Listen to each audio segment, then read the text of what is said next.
Evening breaking. കടലാക്രമണത്തിൽ വീടുകൾ തകർന്നതിനെ തുടർന്ന് തിരുവനന്തപുരത്ത് സർക്കാർ പുനരധിവസിപ്പിച്ച പ്രതീക്ഷ എന്ന ഫ്ളാറ്റ് സമുച്ചയത്തിൽ 30-ലധികം ഫ്ളാറ്റുകളുടെ മേൽക്കൂരയിൽ വിള്ളൽ.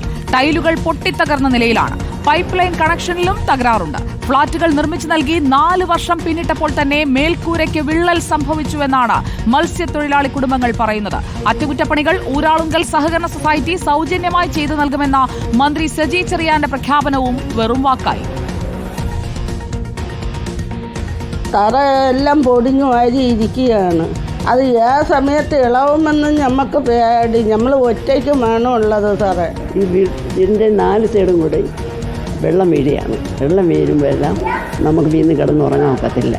ഞാൻ അടുത്ത വീട്, ഞാൻ ഒറ്റയ്ക്കാണ് ഇപ്പോൾ ഇവിടെ താമസിക്കുന്നത്. വെള്ളം വീഴുന്നതല്ലേ, ഇടിഞ്ഞു വല്ലതും വീണാൽ എന്ത് ചെയ്യും? ഇത് വീട് തന്നതിന് ശേഷം അതിന് 6 വർഷം കഴിഞ്ഞപ്പോഴാണ് ഈ ചോരൽ എല്ലാ വീട്ടുകളിലും. ഭവനത്തിൽ തറ പൊട്ടി കിടക്കണം. ഞാൻ ഒരു 6 മാസമായി ഞാൻ പോയി പരാതിപ്പെട്ടിട്ടും വന്ന് എന്തെങ്കിലും നോക്കുന്നില്ല. ഒരു സാർ വന്ന് ചവിട്ടി നോക്കിയിട്ട് പറഞ്ഞ് ഈ നമ്പർ കുറിച്ചിട്ട് പോയി ഞാൻ വന്ന് പിന്നീട് ഒന്ന് നോക്കാമെന്ന് പറഞ്ഞു. പിന്നീട് ഇതിലേക്ക് സാർ വന്നിട്ടേ ഇല്ല. പാത്രം കഴുകുന്ന അവിടെ 2 ചരുവം ചോർച്ച, വെള്ളം ചോർച്ച. അടി 2 പാത്രം വെച്ചിരിക്കുന്ന വെള്ളം ചോർച്ച, ചോർന്ന് അടുക്കള മൊത്തം വെള്ളമാകുന്നു. ആ ഫാൻ ഇടുമ്പോഴത്തേക്ക് അത് നനവ് കൊണ്ടാണ് അത് എല്ലാം അടിച്ചു പോകും. അപ്പുറത്തൊക്കെ ഇരിക്കുന്ന ലൈറ്റൊക്കെ അടിച്ചു പോകും. അത് തന്ന സമയം തൊട്ട് അത് അങ്ങനെയാണ്. നമ്മൾ പിന്നെ എന്തിനും വയ്യാത്ത ഒരാളെ ഇട്ടുകൊണ്ട് കിടക്കുന്നതാണ്. അവർ വച്ചതിന് ശേഷം എല്ലാം ഇളകി എല്ലാം കംപ്ലൈൻ്റ് ആണ്. നമുക്കതിനുള്ള വരുമാനം ഇല്ലല്ലേ. കടലിൻ്റെ ജീവിതം ഉണ്ടെങ്കിൽ ഉണ്ടില്ലെങ്കിൽ ഇല്ല. ഇത് നമുക്ക് വേണ്ട ഇതൊക്കെ ചെയ്യാൻ. അരുൺ സോളമൻ നമുക്കൊപ്പം എത്തുന്നു. Good evening Arun Solomon. ഒരുപാട് പ്രതീക്ഷയോടെ കടലെടുത്തു കൊണ്ടുപോയ കിടപ്പാടമൊക്കെ വിട്ട് ആ ഫ്ളാറ്റിലേക്ക് 4 കൊല്ലം മുമ്പ് കയറി താമസിച്ചവരാണ്. പ്രതീക്ഷ എന്ന ആ സമുച്ചയത്തിന്റെ പേര് പോലെയായിരുന്നു അന്ന് അവരുടെ മുഖത്തുണ്ടായിരുന്ന വെട്ടം. 4 കൊല്ലങ്ങൾക്കിപ്പുറം നമ്മൾ കാണുന്നത് ആകെ വിണ്ടുകീറിയ ജീവിതങ്ങളെയല്ലേ അരുൺ അവിടെ?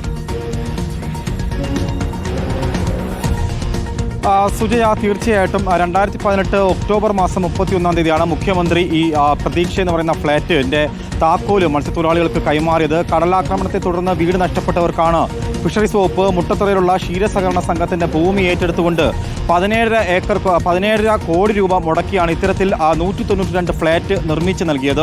24 ബ്ലോക്കുകളിലായിട്ടാണ് ഇപ്പോൾ ഈ ഫ്ളാറ്റുകൾ അവിടെ ഉള്ളത്. പക്ഷേ ഇപ്പോൾ 30-ലധികം ഫ്ളാറ്റുകൾ വിള്ളൽ സംഭവിച്ചിരിക്കുന്നത്. 4 വർഷം കഴിഞ്ഞപ്പോൾ തന്നെയാണ് വിള്ളൽ സംഭവിച്ചത്. നമ്മൾ നേരത്തെയൊക്കെ ഈ 5 തെങ്ങിലുള്ള വാർത്തകളൊക്കെ പുറത്തു കൊണ്ടുവരുന്നിരുന്നു. അതിന് സമാനമായിട്ടുള്ള രീതിയിൽ ഈ ഫാനിൻ്റെ റൂമിൽ 2 റൂമുകളാണ് ഒരു ഫ്ളാറ്റിലുള്ളത്. ആ 2 റൂമുകളിലെയും ഫാൻ കറങ്ങുന്ന ഭാഗത്താണ് ഈ വിള്ളൽ ആദ്യം രൂപപ്പെടുക. പിന്നെ രൂപപ്പെട്ടതിന് ശേഷം ഇപ്പോൾ മഴക്കാലം കൂടി ആയപ്പോൾ ഈ മഴ വെള്ളം അകത്തിറങ്ങുന്ന ഒരു സാഹചര്യം കൂടി ഉണ്ട് എന്നുള്ളതാണ് മത്സ്യത്തൊഴിലാളികൾ പങ്കുവെക്കുന്നത്.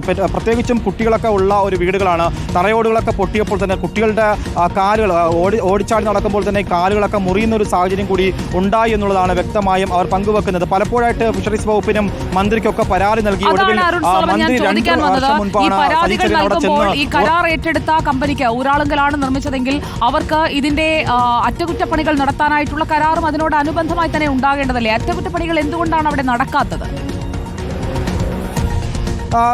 സുജയ, തീർച്ചയായിട്ടും 2 വർഷം മുൻപ് ഫിഷറീസ് വകുപ്പ് മന്ത്രി സജി ചെറിയാൻ ഈ മുട്ടത്തറയിൽ പോയപ്പോൾ തന്നെ മത്സ്യത്തൊഴിലാളികൾക്ക് ഉറപ്പ് നൽകിയതാണ്. സ്വാഭാവികമായി ഒരു കരാർ വയ്ക്കുമ്പോൾ തന്നെയാണ് അതിൻ്റെ അറ്റകുറ്റപ്പണികൾ ചെയ്യേണ്ടുന്ന ഉത്തരവാദിത്തം ഊരാളുങ്കൽ സഹകരണ സൊസൈറ്റിക്ക് ഉണ്ടായിരുന്നു.